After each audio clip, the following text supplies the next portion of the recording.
put your hands together for Pauline Onyango.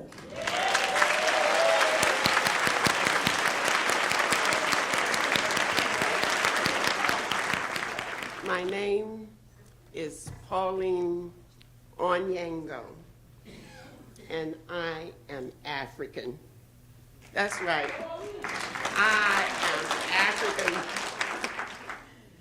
I can remember when I was just a little girl, my mother would take my 3 older sisters and me to visit my grandmother and my great-grandfather, who lived in the country in a place called Miccosukee, Florida. It's about 20 miles from the Georgia border where I was born. Now, those were the most fun memories of my life, even though I was a little girl, because my grandfather and my grandmother, we call him Grandpapa, would feed us well, and we would play all day long. Now, sometimes when we would play in the front yard, my great-grandfather would sit on the porch in his rocking chair. Oh, he was a beautiful man. He had velvet black skin and long, kinky white hair. He would watch us and smile with his toothless grin. And he just all of a sudden, for no reason, he would jump out of his rocking chair and he'd point at us, say, "You're Africans." And my sisters would laugh. They said, "Granddaddy, we ain't Africans, we're Negroes." I don't care what you say, you're Africans and don't you forget it. They would go play in the watermelon patch or climb the pear trees. I would linger behind, and I'd go close to the porch, and I'd look at Granddaddy. I said, "Granddaddy, I'm African." And he would look me dead in the eyes, and he would say, "Yeah, you're an African princess. You gonna be the one to know. And you will tell the story, yeah." And then he'd give me a piece of rock candy. Let me climb up in his lap and brush his long, kinky hair. Oh, those were memories I will never forget. Time passed. Granddaddy passed. I grew up. I was in grad school in Chicago. And I took a liking to this African guy who was also in grad school. We were about to graduate. And one day he said, "My African princess, what are you going to do when you graduate?" I said, "I'm joining the Peace Corps." "What do you want to join the Peace Corps for?" "I want to see the motherland." "Why do you have to join the Peace Corps to see the motherland? I can take you there. That is my home." So,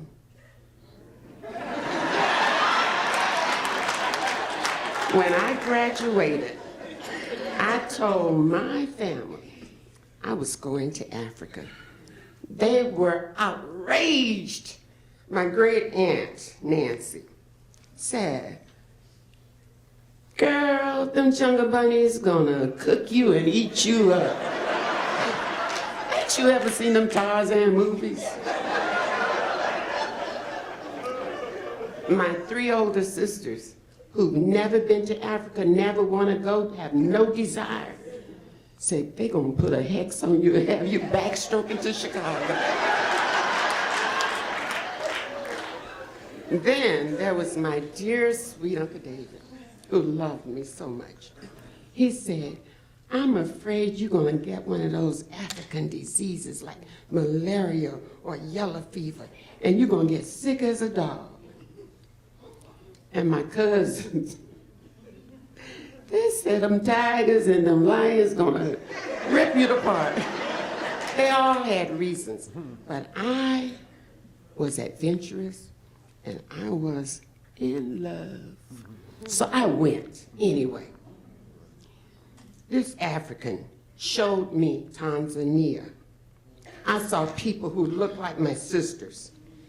He showed me Uganda. I saw people that looked like my great aunt. He showed me Ethiopia. I saw beautiful people like you. Then he looked at me so one day, he just stared. He said, "You're going to be my wife. I will take you home to my village and show you my family. You will meet them and they will love you too." So we traveled 3 days on a raggedy bus. We walked 5 miles from a dirt road. And finally we came to this remote village. And when we got there, I saw this man standing on this hill. He was tall and velvet black.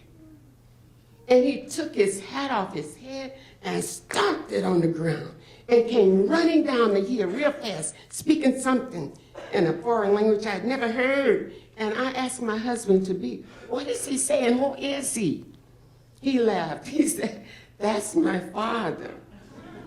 He's saying, you're one of us." See, he had 2 cousins that went to England and America to study. They came back with white wives. So this man thought his son was bringing the same. When he got down the hill, he picked me up and held me in the air and said, "Yes."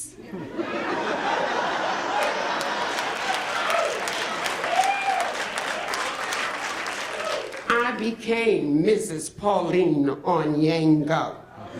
Now this Onyango, this is a tribal name. It's from the Luo tribe. Very strong, proud people. It's the 3rd largest tribe of East Africa. President Obama's father is from the Luo tribe. Lupita is from the Luo tribe. Now, listen. Loosely translated, Onyango means the middle of a breakthrough, a new day, and how fitting for our president. And I lived in Kenya for several years, in fact, 7. And I grew to love it, the cradle of civilization, the Garden of Eden. Time passed so quickly, but then my husband passed. I grieved. Oh, I did. I grieved African style. I had his relatives to shave my hair. I made sacrifices to his ancestor. I grieved. And then I wrote my oldest sister a letter. She was right here in Detroit, and told her what had happened. She said, come to Detroit. I'm having my 7th child. I need your help.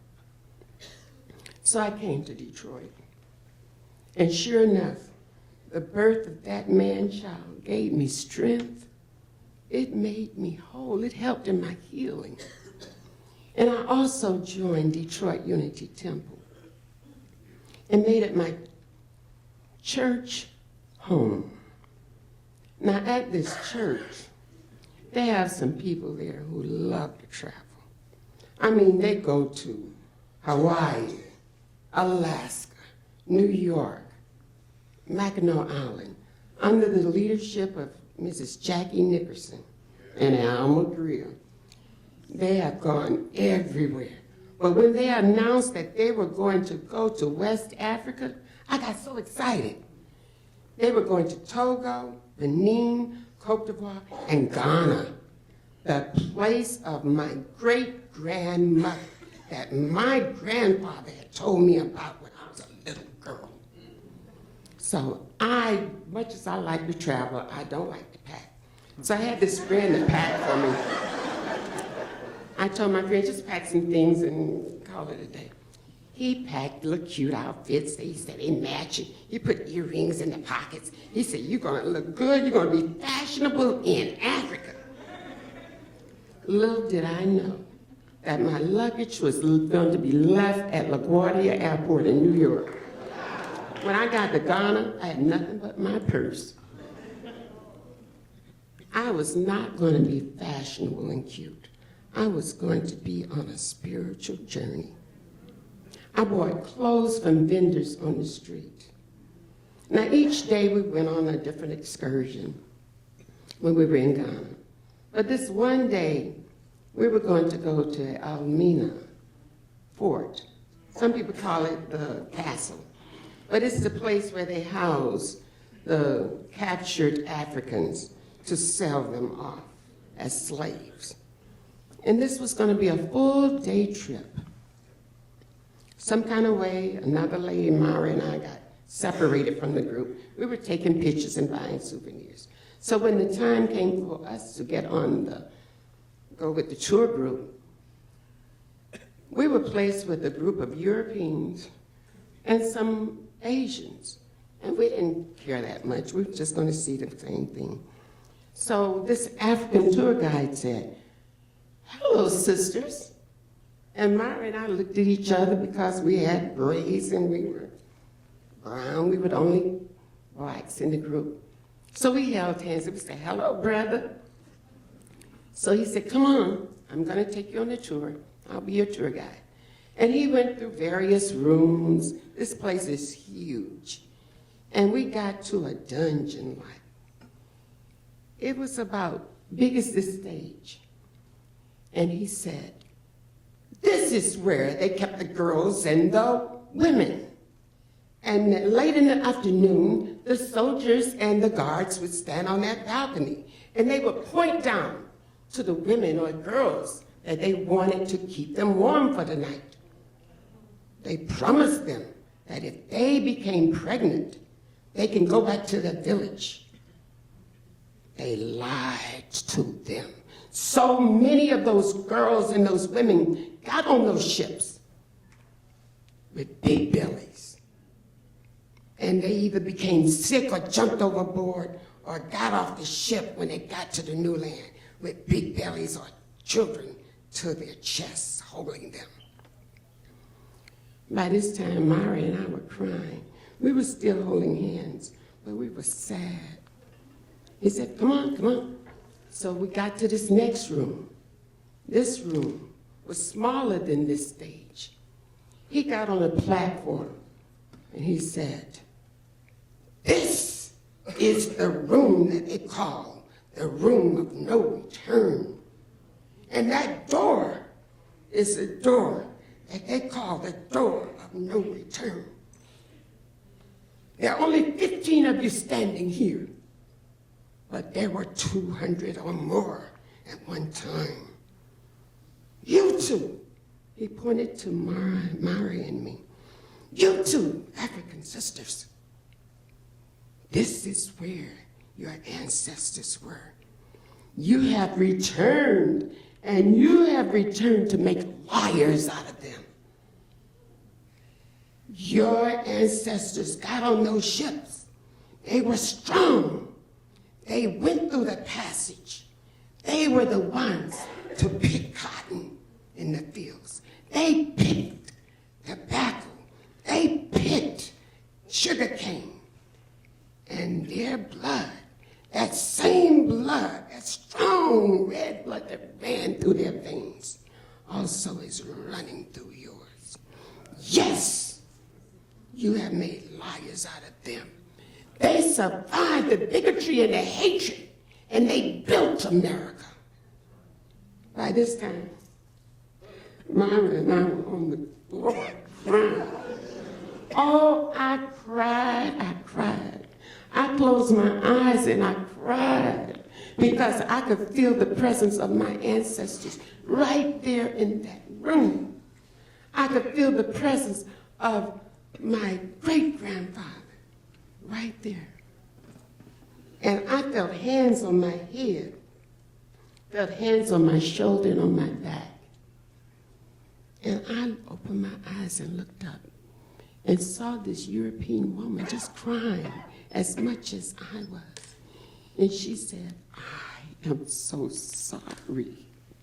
Then I looked up and saw this Asian man. He was crying and saying something in sorrow. And all the hands were on me and Myra. Then this African tour guide says, stand up. I really felt like it was a baptism because I was being renewed. I was being reborn. He said, stand up. I stood up with my shoulders high. And I remembered what Rufus Talmadge Ponder had told me when I was 5 years old. You are African, and don't you forget it. You will be the one to know. You will be the one to tell the story. Yes, in honor of Rufus Talmadge Ponder, I am African. In honor of all my beloved ancestors, I am African. Yes, I, Pauline Onyango, am African. Mo ye ba, fe iku. Mo ye ba, fe iku. Mo ye ba, fe iku. And so it is.